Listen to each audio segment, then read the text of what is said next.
नमस्कार, स्वागत है आप सभी का हमारी बेहद खास पेशकश शेयर बाजार सबका अधिकार। एक ऐसा शो जहां पर हम चाहते हैं या हम कोशिश करते हैं कि आपको शेयर बाजार की तमाम बातें आसान भाषा में समझाई जाएं, और इतना ही नहीं, आपके स्टॉक स्पेसिफिक सवालों के भी हम जवाब देते हैं। इस शो में अगर आप हिस्सा लेना चाहते हैं तो तरीका थोड़ा सा अलग है। एक QR कोड जो कि आपके स्क्रीन पर फ्लैश होगा, उसे आपको स्कैन कर देना है। स्कैन करते ही आप एक व्हाट्सएप नंबर से जुड़ जाएंगे। उस नंबर पर आपको अपने सवाल डाल देने हैं। अगर शेयर बाजार के कामकाज को लेकर सवाल पूछना चाहते हैं तो वो पूछ सकते हैं। साथ ही अगर स्टॉक स्पेसिफिक सवाल पूछना चाह रहे हैं तो स्टॉक का नाम डाल दीजिएगा, किस भाव पे खरीदा है और कब तक रुकना चाहते हैं, हमें ये डिटेल्स आप दे दीजिएगा। और आज के हमारे मेहमान हैं जीजी फाइनेंशियल के गौरांग शाह। गौरांग, आपका एक बार फिर से स्वागत है हमारी इस बेहद खास पेशकश में। और चलिए, हमारे साथ दर्शकों का जुड़ना भी शुरू हो चुका है। पुणे से विनोद गौतम साहब मेरे साथ फोन लाइन पर हैं। चलिए, व्हाट्सएप के जरिए, माफ़ कीजिएगा, इन्होंने ये सवाल हमें पूछा है। और गौरांग, टाटा टेक्नोलॉजीज़ में इन्होंने खरीदारी कर रखी है। 435 क्वांटिटी है इनकी 1041 के भाव पे। और गौरांग, अदानी टोटल गैस में इन्होंने खरीदारी कर रखी है 849 के लेवल पर। दोनों में ही हमें नज़रिया इनका हालांकि नहीं पता होगा, लेकिन आप क्या रेकमेंड करेंगे? लेवल्स अगर आप चाहें तो मैं वापस आपको बता सकती हूँ। नहीं, उसकी जरूरत नहीं है। धन्यवाद कविता, सभी को प्रणाम और शुभ प्रभात हमारे तरफ से और एक बार। देखिए, टाटा टेक्नोलॉजीज का आईपीओ मेरे ख्याल से कुछ समय पहले आया था और उसका स्तर करीबन 585 या 600 के आसपास के दायरे थे, जहां पर आईपीओ अलॉट किए गए करीबन 600 रुपए के आसपास, अगर मेरी याददाश्त सही है। तो आईपीओ के समय कविता, हमने एक आईपीओ नोट द्वारा लोगों को लंबी अवधि के लिए निवेश की राय दी थी। और वास्तविकता ये भी है कि जब टाटा टेक्नोलॉजीज का शेयर लिस्ट हुआ, उसके पश्चात निरंतर हमने ऊपर के तरफ के दायरे देखे और वो ऊपर के तरफ के दायरे सीमित हो गए करीबन 1400 के आसपास से। उसके पश्चात नतीजे थोड़े बहुत नकारात्मक आए, निरंतर 2 या 3 तिमाही के लिए या 4 तिमाही के लिए। और स्टॉक ने करीबन 800 रुपए के आसपास या उसके नीचे के तरफ के दायरे बनाए, 780 और 800 के तरफ। और अब थोड़ा बहुत संभलने का प्रयास कर रहा है। तो अगर मैं वो आईपीओ नोट को एक आधार बना करके राय देना चाहूं, तो लंबी अवधि के लिए पहले तो बने रहें, जिन्होंने भी निवेश किया है टाटा टेक्नोलॉजीज में लंबी अवधि के लिए। और अगर आपके पास निवेश लायक पूंजी है और आपके निवेश के स्तर से 5-10% या उससे नीचे गिरता है, तो आप अपनी जो संख्या है शेयर की, उसमें और जोड़ सकते हैं, जिससे आपका जो निवेश का स्तर है ऊपर का, वो नीचे आ जाएगा और शेयर की संख्या बढ़ जाएगी। कंपनी की मैनेजमेंट ने कुछ घोषणाएं भी करी थी कारोबार को लेकर के, जो शायद आने वाले भविष्य में एक सकारात्मक सा रुझान लेके आ सकता है। लेकिन इसके लिए समय लगेगा, ऐसा नहीं कि आपको 3-6 महीने में ही परिवर्तन आता हुआ दिखेगा। तो बने रहे। जहां तक अडानी गैस का सवाल है, तो मैं क्षेत्र पर टिप्पणी करूंगा कविता, क्योंकि अडानी गैस के ऊपर कवरेज नहीं है। ये क्षेत्र हमें काफी पसंद आता है। इस क्षेत्र में से जो बाकी अन्य कंपनी है, जैसे कि गुजरात गैस है, पेट्रोनेट एलएनजी है, आईजीएल है, वहां पर बुनियादी तर्क के आधार पर हमारी खरीदारी की राय है। और धीरे धीरे करके हमें लग रहा है कि जिस प्रकार से खपत गैस की बढ़ रही है वाहनों में, और पाइप गैस डिस्ट्रीब्यूशन नेटवर्क जो होता है, उससे घरेलू किचन में जो गैस सप्लाई होती है, उससे भी खपत बढ़ती है। तो क्षेत्र अच्छा लगता है। कंपनी अडानी गैस एक सक्षम और मजबूत कंपनी है। केवल मात्र दिक्कत यह है कि इस समूह की कंपनियों के ऊपर जिस प्रकार से खबरें आती है, उसको लेकर के उतार चढ़ाव काफी तीव्र होते हैं। जो है गैस रिलेटेड स्टॉक्स में भी जो है राय आ रही है गौरंग जी की। लेकिन अब चलते हैं हमारे अगले कॉलर के पास, और हमारे साथ जुड़े संजय गुप्ता। नमस्कार संजय जी, कहाँ से बोल रहे हैं आप? नमस्कार, मैं ग्रेटर नोएडा से बोल रहा हूँ। जी बिल्कुल। संजय जी, आपका स्टॉक क्या है? सर, मैंने 200 शेयर्स हैं मेरे पास जियो फाइनेंस के 270 के रेट पे। क्या मैं इसमें और एक्यूमुलेट कर सकता हूँ, या फिर लॉन्ग टर्म के लिए इसका व्यू कैसा रहेगा? जी बिल्कुल। तो लॉन्ग टर्म के व्यू के देखते हुए जियो फाइनेंस पे जो है नज़र रखेंगे। आपका बाइंग प्राइस जो है 270 का है। थोड़ी सी लॉस पे, माइनर लॉसेस पे बैठे हैं। और अब हाल ही में जो है न्यूज़ फ्लो भी आया था कि जो एक सेपरेट ब्रोकिंग आर्म आ रहा है, जो जेवी बन रही है ब्लैक रॉक के साथ, और कल ओवरनाइट रिजल्ट्स भी थे जहाँ पे उन्होंने कहा कि 117 करोड़ का टोटल फंड इन्फ्यूजन भी होगा। रिसेंट रिजल्ट्स भी थे, लार्जली इन लाइन थे, लेकिन बिजनेस धीरे धीरे आ रहा है। तो of course long term basis पे जो है सर, क्या लगता है Gaurang sir, Jio financial services as a net entity कैसे बढ़ेगा? इसके ग्रोथ के लीवर्स भी बहुत है, लेकिन क्या इंपॉर्टेंट जो है आपको लगता है ट्रिगर्स हो सकते हैं फंडामेंटली जियो फाइनेंशियल के लिए? एक शॉर्ट टर्म बोलिएगा जैसे कि 6 महीने तक, और एक लॉन्ग टर्म बोलिएगा कि आगे क्या हो सकता है? देखिए, लॉन्ग टर्म की परिभाषा होती है साल, 1.5 साल, 2 साल या उससे ज्यादा। और संजय जी को मैं एक चीज का आश्वासन इसलिए दिलाना चाहूंगा क्योंकि इन्होंने निवेश एक अच्छी एनबीएफसी कंपनी में किया है, जियो फाइनेंशियल सर्विसेज। इतिहास हमें सबको पता है, कुछ समय पहले जब इसका विभाजन हुआ था कंपनी में से, और एक स्पेशल सत्र रखा था मूल्यांकन निर्धारित करने के लिए। धीरे धीरे करके कामकाज आगे बढ़ रहे हैं। जैसे जैसे कामकाज योगदान बैलेंस शीट पर देते जाएंगे, वैसे वैसे कंपनी का मुनाफा बढ़ता जाएगा। हमारी बुनियादी तर्क के आधार पर खरीदारी की रहा है, करीबन 350 के आसपास के अनुमानित लक्ष्यांक निर्धारित किए हैं। ये अपनी बातों में, अपने प्रश्न में एक बात भी बताई थी कि ये और जोड़ना चाहते हैं।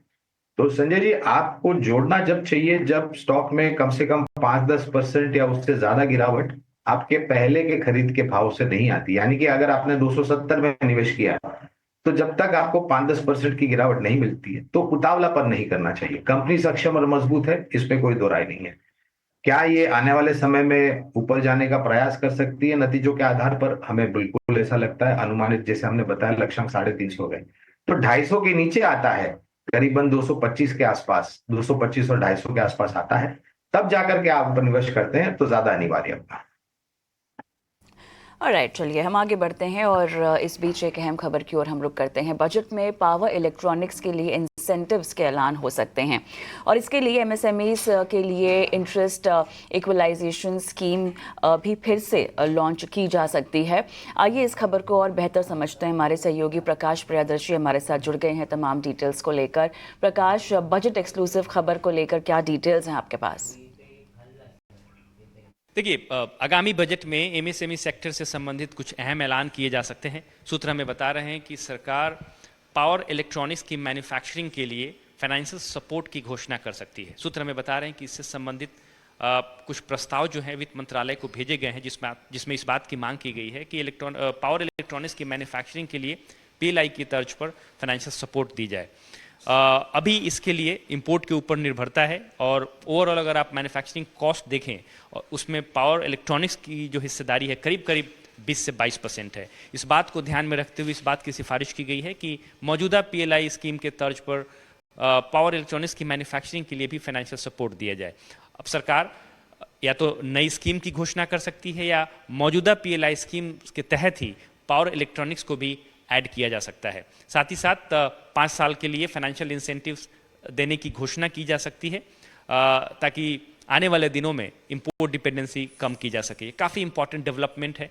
इसके अलावा खासकर एमएसएमई एक्सपोर्टर की बात करें, उनके लिए जो इंटरेस्ट इक्वलाइजेशन स्कीम जो कि 31 दिसंबर 2024 को इस स्कीम की अवधि समाप्त हो गई है, इसकी म्याद खत्म हो गई है, उस स्कीम को फिर से लॉन्च किया जा सकता है। कॉमर्स मिनिस्ट्री ने इससे संबंधित प्रस्ताव फाइनेंस मिनिस्ट्री को भेजा है और इस बात की मांग की है कि जो मौजूदा हालात हैं उसको देखते हुए इस स्कीम को फिर से रीलॉन्च करने की ज़रूरत है कुछ अतिरिक्त बेनिफिट्स के साथ। इस बात की भी सिफारिश की गई है कि जो एलिजिबिलिटी क्राइटेरिया है उसको भी रिलैक्स किया जाए ताकि जो स्मॉल एमएसएमई एक्सपोर्टर्स हैं उनको इसका ज़्यादा फायदा हो।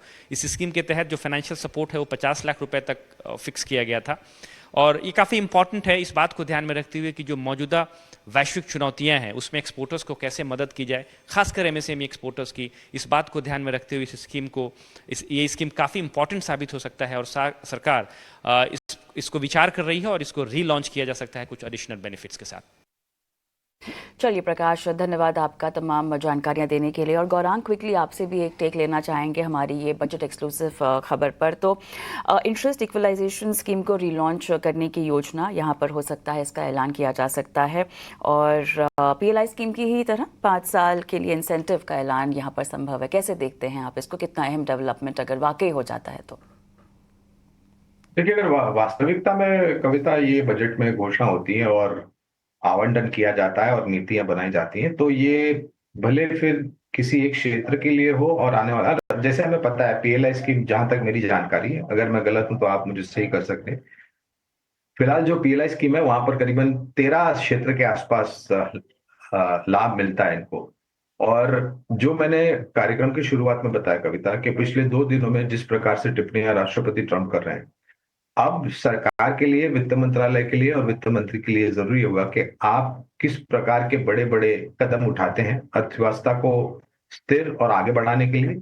दूसरी तरफ खपत और लोगों के जेब में कुछ ज्यादा खर्च करने की ताकत हो, तो निजी जो कर है वहां पर किस प्रकार के बदलाव किए जाते हैं, और आप भारत को किस प्रकार से और ज्यादा आत्मनिर्भर बनाते हैं। और जहां तक electronic power, electronics component, chips, semiconductor सवाल है, मेरे ख्याल से देर आए दुरुस्त आए, ये बात मैं कहना बिल्कुल चाहूंगा, क्योंकि हमारी निर्भरता कई सालों से ताइवान और चाइना के ऊपर बहुत बड़ी मात्रा में निर्भरता थी।